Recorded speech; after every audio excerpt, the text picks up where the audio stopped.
Hello students, मैं अंजू दुआ स्वागत करती हूँ आप सबका आपके अपने यूट्यूब चैनल पर। आज की वीडियो में जो हम टॉपिक डिस्कस करने वाले हैं वो है क्लास 11th का chapter cash book. This is very important chapter और मोस्ट ऑफ द टाइम आपका जो एग्जाम में इससे क्वेश्चन पूछा जाता है। तो हम देखते हैं आज की वीडियो में कि कैश बुक होती क्या है, क्या इसके यूजेस हैं, क्या बेनिफिट्स हैं, कुछ फीचर्स इसके बारे में। तो चलिए स्टार्ट करते हैं।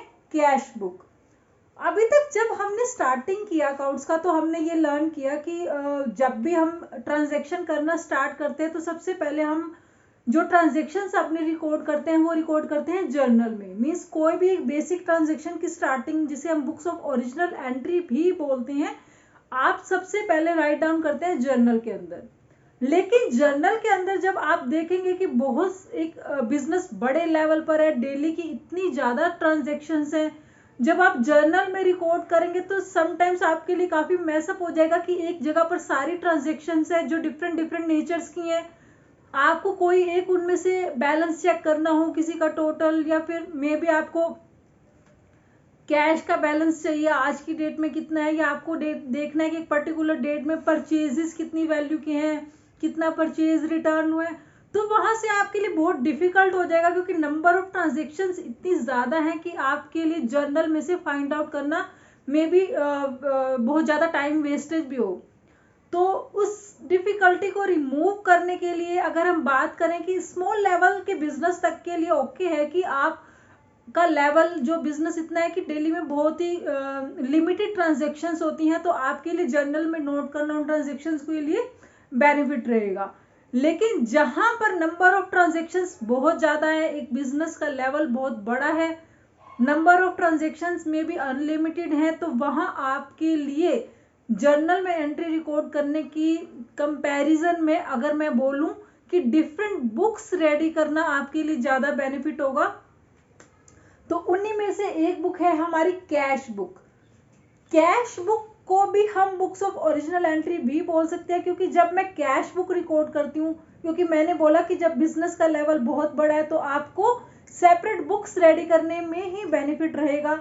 हर एक सिमिलर नेचर की जो भी ट्रांजेक्शन है उनके लिए एक पर्टिकुलर बुक्स आप प्रिपेयर करें और उस बुक के अंदर आप सारी ट्रांजेक्शन्स को रिकॉर्ड करें। क्योंकि मैं जब जर्नल के अंदर एंट्री देख करती हूँ तो मैं यहाँ पर देखती हूँ कि उसमें आपने क्रेडिट परचेज की भी एंट्री करी, कैश परचेज भी किया आपने, same as it is sales की एंट्री भी की। मैंने वहां पर नोट किया कि काफी सारी सिमिलर नेचर की ट्रांजेक्शन्स है, तो मैं उनके लिए एक सेपरेट बुक प्रिपेयर कर रही हूँ। तो जब मैं कैश बुक की बात करती हूँ तो मैं कैश बुक के अंदर ओनली एंड ओनली वो ट्रांजेक्शन्स रिकॉर्ड करूंगी जो कैश में है। आपकी ट्रांजेक्शन्स जो कैश नेचर की है, वो चाहे कैपिटल रिसिप्ट्स हो या फिर रेवेन्यू रिसिप्ट्स हो या कैपिटल एक्सपेंडिचर हो या फिर रेवेन्यू, जहां पर भी आपका कैश आ गया ट्रांजेक्शन के अंदर, वो सारी ट्रांजेक्शन्स आप रिकॉर्ड करेंगे कैश बुक के अंदर। इसलिए हम कैश बुक को यहाँ पर बुक्स ऑफ ओरिजिनल एंट्री भी बोल रहे हैं कि बड़े लेवल का जो बिजनेस है वहां पर आप जर्नल में एंट्री रिकॉर्ड नहीं करके डायरेक्ट जो एंट्री रिकॉर्ड कर रहे हैं वो कैश बुक के अंदर रिकॉर्ड कर रहे हैं। तो this is also called books of original entry, या फिर यहाँ पर अगर मैं बात करूं तो इसको हम स्पेशल पर्पस बुक भी बोलते हैं। क्योंकि जब मैं जर्नल की बात करती हूँ तो जर्नल में आपने हर एक टाइप की ट्रांजेक्शन रिकॉर्ड की, चाहे वो कैश की है, क्रेडिट की है, परचेज की है, एक्सपेंस है, सेल्स है, परचेज रिटर्न है, सेल्स रिटर्न है। तो अनलिमिटेड टाइप की जो आपने यहाँ पर ट्रांजेक्शन्स की, तो उनका कोई एक स्पेसिफिक पर्पस नहीं है यहाँ जर्नल में। लेकिन जब मैं कैश बुक मेंटेन करती हूँ तो यहाँ पर इसका मोटिव है कि ओनली कैश नेचर की ट्रांजेक्शन्स को रिकॉर्ड करना, चाहे वो एक्सपेंसेस हैं या फिर कोई रिसिप्ट है आपकी, या फिर कह सकते हैं कि वो किसी भी नेचर की है। सारी कैश ट्रांजेक्शन्स आप रिकॉर्ड करेंगे कैश बुक के अंदर। तो यहाँ पर स्पेशल पर्पस क्या होगा कि ओनली कैश ट्रांजेक्शन्स आप रिकॉर्ड करेंगे।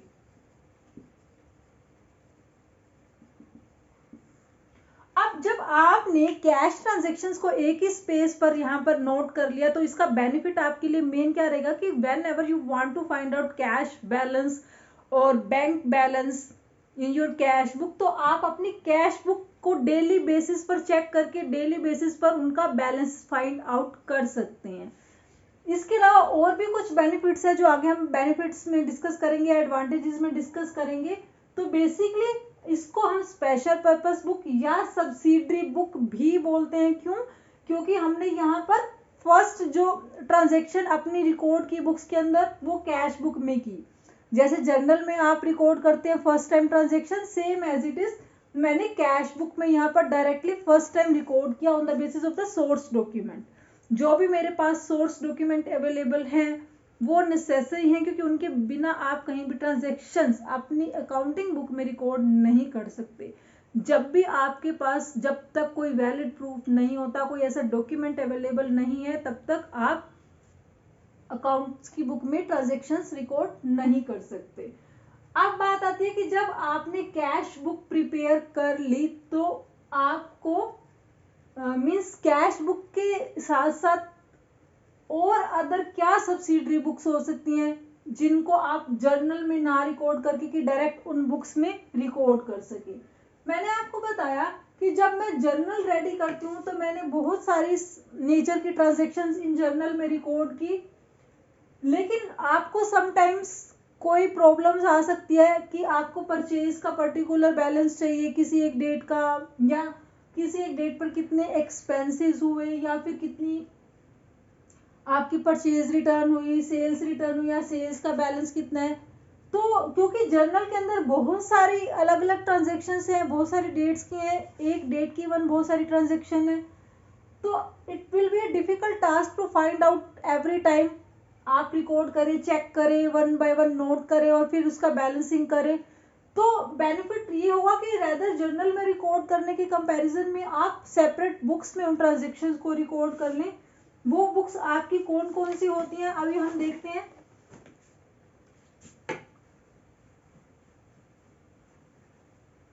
जैसे मैंने आपको यहीं पर ही बताया कि जर्नल में जो आपने सारी ट्रांजेक्शन्स रिकॉर्ड किए, तो अगर आप जर्नल में सारी ट्रांजेक्शन्स रिकॉर्ड नहीं करें क्योंकि बिजनेस एक बहुत बड़े लेवल का है, तो आप इनके लिए सेपरेट बुक्स भी प्रिपेयर कर सकते हैं। जैसे फर्स्ट हमने बोला कैश बुक, जिसमें ओनली एंड ओनली आप कैश ट्रांजेक्शन्स को नोट करेंगे। Then purchase book, sales book,